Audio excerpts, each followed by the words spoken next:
नमस्कार साथियों, मैं धीरेन्द्र कुमार शुक्ला।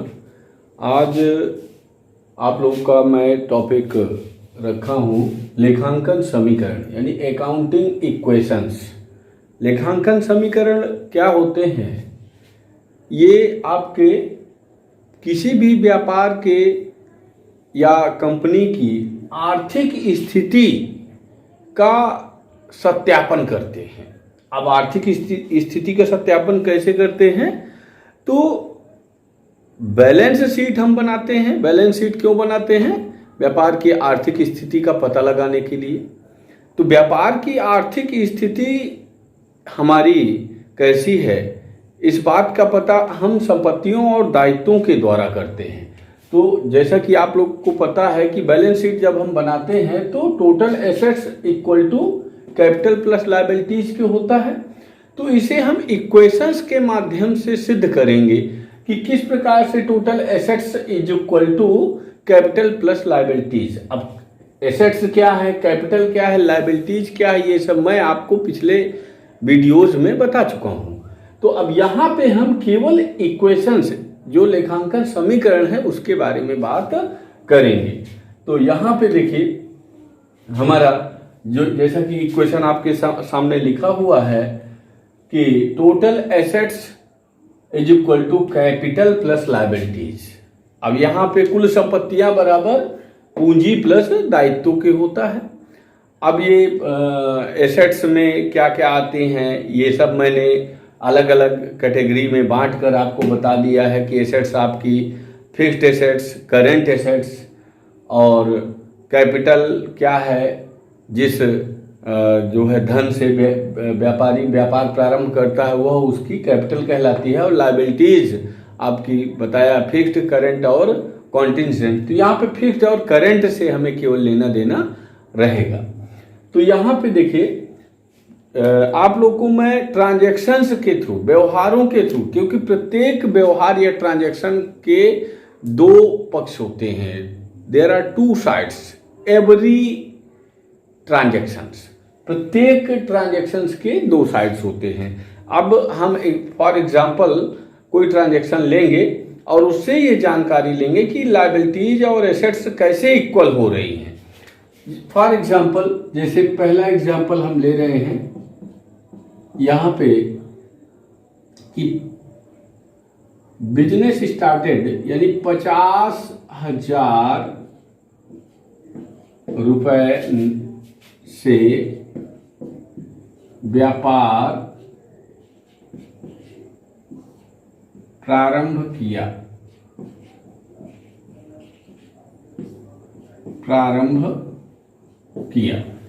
अब इसके माध्यम से हम देखेंगे कि total assets is equal to capital plus liabilities किस प्रकार से हो रहा है। तो देखिए एक तरफ जो है हम एसेट्स लेंगे, एक तरफ कैपिटल और प्लस लायबिलिटीज। अब एसेट्स यहां पे किस प्रकार से आपकी बनती है उसे हम ध्यान देंगे। तो देखिए यहाँ पे 50,000 रुपया कैश आपका बिजनेस में इंटर किया। तो 50,000 कैश क्या है, एसेट है। तो एसेट आपकी 50,000 से हो गई। अब उसके बाद इधर आपका क्या है, कैपिटल प्लस लायबिलिटी। तो ये 50,000 रुपया कैश जब हमने इनपुट किया तो जो भी इनपुट हुआ तो बिजनेस में जाके वो क्या कहलाया, कैपिटल। तो यहाँ पे 50,000 आपका क्या हो गया, कैपिटल। अब देखिए total assets is equal to total liabilities की। तो यहाँ पे 50,000 का एसेट हुआ और 50,000 का आपका कैपिटल हुआ। अब नेक्स्ट ट्रांजैक्शंस में हम देखते हैं, एक और लेते हैं कि हमने ये एग्जांपल नंबर फर्स्ट हुआ। एग्जांपल नंबर सेकंड लेते हैं। 10,000 रुपए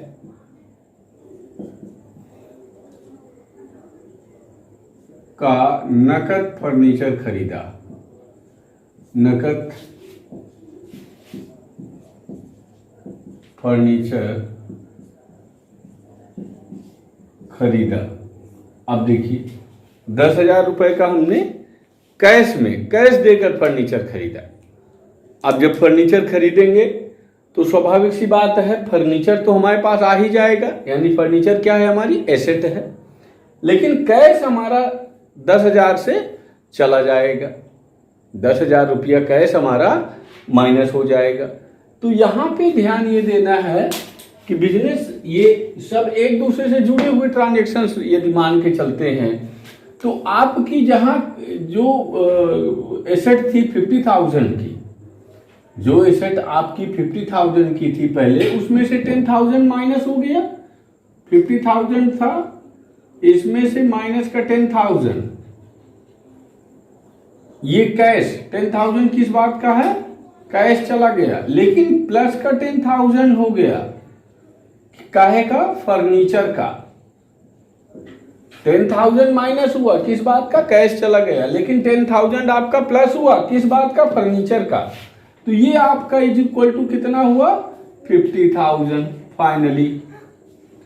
फाइनली आपका ये 50,000। लेकिन कैपिटल यानी कैपिटल या लायबिलिटीज में कोई इंपैक्ट यहाँ पे नहीं पड़ा है। कैपिटल आपका जितना इनपुट था उतना ही है। नेक्स्ट ट्रांजैक्शन से हम लेते हैं, जैसे एक लेते हैं उधार में, 3rd नंबर में। जैसे मान लीजिए कि 5,000 रुपए का उधार माल खरीदा, उधार माल खरीदा। तो अब यहां पे ध्यान देना है कि 5,000 रुपए का उधार खरीदा है। तो जब उधार खरीदा है तो स्वाभाविक सी बात है यहाँ पे कैश ना आया ना गया। भाई उधार का मतलब क्या है, उधार तो तभी हुआ जब कैश नहीं आपने कुछ दिया है। यदि कैश ही दिया होता तो उधार नहीं कहलाता। तो यहाँ पे आपका ये 5,000 रुपया तो नहीं गया, लेकिन माल खरीदा। तो ये माल यानी गुड्स आप जानते हैं गुड्स क्या होता है कि व्यापारी जिस वस्तु का व्यापार करता है वह उसका गुड्स यानी माल कहलाता है। तो यहाँ पे माल तो आपके पास आया, तो या जो पहले आपके पास 50,000 का ये स्टेप था यानी कि एसेट थी, उसमें ये 5,000 प्लस हो जाएगा। काहे का, गुड्स का 5,000 गुड्स का प्लस हो गया। तो ये टोटल मिला के कितने का एसेट हो गया आपके पास, 55,000 का। आप लायबिलिटीज में जाते हैं, जो पहले 50,000 का था कैपिटल आपकी, ये क्या है, कैपिटल थी। इसमें जो उधार खरीदा तो स्वाभाविक सी बात है आपका क्या बन गया, क्रेडिटर्स। मैंने क्रेडिटर्स की डिफिनीशन बताया था कि जिन भी व्यापारियों से हम उधार माल खरीदते हैं वे हमारे लेनदार कहलाते हैं, यानी क्रेडिटर्स कहलाते हैं। क्रेडिटर्स क्या होते हैं, लायबिलिटीज होती हैं। क्रेडिटर्स क्या होती हैं, लायबिलिटीज होती हैं। तो ये 5,000 से हमारा क्रेडिटर्स बढ़ गया, तो ये आपका क्रेडिटर्स अब ये कितना हो गया, 55,000। तो देखिए उधार माल खरीदा। अब एक मैं लेता हूं नगद और उधार माल बेचने का, ठीक है। अब एक लेता हूं नगद और उधार माल बेचने का। देखिए यहां पे जैसे हम अगला ट्रांजैक्शन लिए कि 10,000 रुपए, ये आपका एग्जाम्पल है, 10,000 रुपए का नकद माल बेचा। अब जब नगद बेचा स्वाभाविक सी बात है 50,000 आपके पास पहले था, तो 10,000 का कैश में आपने सेल किया है। तो जब कैश में सेल करेंगे तो आपके पास 10,000 आया, तो जो 50,000 कैश था पहले से आपके पास, ये कैश था प्लस का 10,000 कैश और आ गया, ये आ गया आपके पास। तो कितना हो गया, यहां पे 50,000 ये था, 10,000 और आ गया कैश का। लेकिन साथ में माइनस हो गया क्या, 10,000 का गुड्स। क्या माइनस हो गया, 10,000 का गुड्स या स्टॉक जिसे कह सकते हैं, वो आपके पास से माइनस हो गया। तो फाइनली ये आपके पास बचा कितने का, 50,000 का। इधर आपका कैपिटल आपकी कितनी थी पहले से, कैपिटल आपकी पहले से 50,000 थी, जो कि 50,000 ही रहेगी। ठीक है। अब इसके बाद हम लेते हैं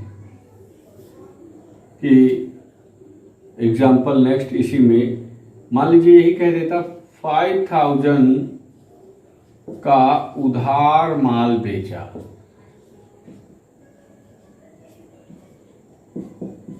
उधार माल बेचा। अब जब उधार बेचेंगे तो सीधी सी बात है, आपके पास जो कैश था 50,000 पहले से, ये हम इसी को बेस कर रहे हैं, ऊपर वाले को 50,000 था, तो कोई कैश आपके पास बढ़ा नहीं है, कोई भी कैश बढ़ा नहीं है। ठीक है, कोई भी कैश आपके पास बढ़ा नहीं है।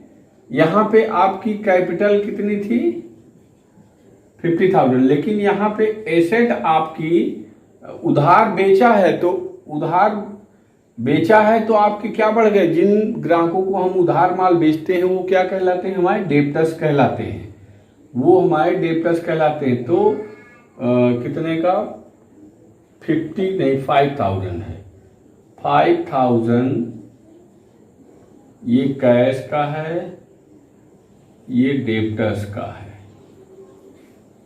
ये आपका हो गया 55,000। सॉरी, यहां पे एक हम स्टेप छोड़ गए हैं, ये आपका 50,000 नहीं, ये हो जाएगा 60,000, ये हो जाएगा 60,000, यहां पे प्लस का 5,000 आपका इनकम, ये 5,000 इनकम का एज ए प्रॉफिट इसे कह सकते हैं, एज ए प्रॉफिट इसको ले सकते हैं। ये आपका इधर शो होगा, तो ये हो जाएगा 5 नहीं 10,000 है, सॉरी 10,000, तो ये हो जाएगा 60,000। इसी प्रकार से ये 55,000, यहाँ पर पुनः ये 5,000 आपका शो हो जाएगा, तो ये हो जाएगा 55,000।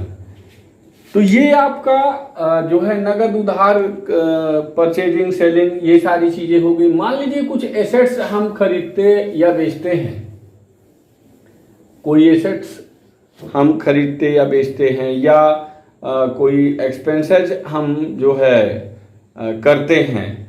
मान लीजिए कोई एक्सपेंस हमने किया कि 5,000 रुपीज, 5,000 सैलरी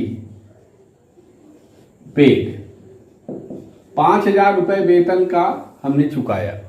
अब वेतन क्या है, आपका खर्चा है। अब एज ए लॉस इसको लेंगे, खर्चा है तो एज ए लॉस लेंगे, और आपका यदि इनकम है तो एज ए प्रॉफिट लेंगे, एक्सपेंस है तो एज ए लॉस लेंगे, और इनकम है तो एज ए प्रॉफिट लेंगे। तो यहाँ पे देखिए ये 50,000 जो रुपीज है, इसमें 50,000 था, माइनस का 5,000 कैश चला गया, क्योंकि सैलरी पेड कैश में है, तो ये कितना बचा 45,000। इधर से ये 50,000 है, तो ये माइनस का एज ए लॉस जाएगा, जैसा कि बताया लॉस की तरह इसको ट्रीट करेंगे, तो ये भी 45 ही बचेगा। ठीक है ना। तो ऑलवेज ये आपको जो बताया, total assets is equal to capital plus liabilities के होता है। ये कैपिटल आपकी 50,000 है, और ये 5,000 लॉस हमेशा माइनस होता है कैपिटल से, प्रॉफिट हमेशा प्लस होता है आपके जो भी कैपिटल होती है। तो इस प्रकार से ये अकाउंटिंग इक्वेशंस चलते हैं। अब इस अकाउंटिंग इक्वेशंस से ही हम कुछ नए इक्वेशंस भी जनरेट कर सकते हैं। वो किस प्रकार से जनरेट होते हैं उनको भी ध्यान देना है आपको। तो जैसे यहाँ पे मान लीजिए यहाँ पे कह दिया हमने कि total assets is equal to capital plus liabilities. अब हमें कैपिटल कैलकुलेट करना है, तो कैसे बन जाएगा, कैपिटल इज इक्वल टू, तो आप मैथमेटिक्स के जो बेसिक रूल्स होते हैं उन्हीं के थ्रू, है ना, इधर का उधर ट्रांसफर करके, तो ये टोटल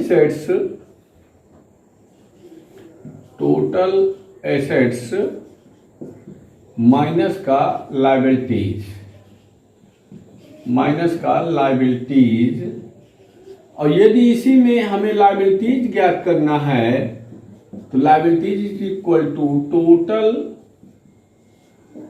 एसेट्स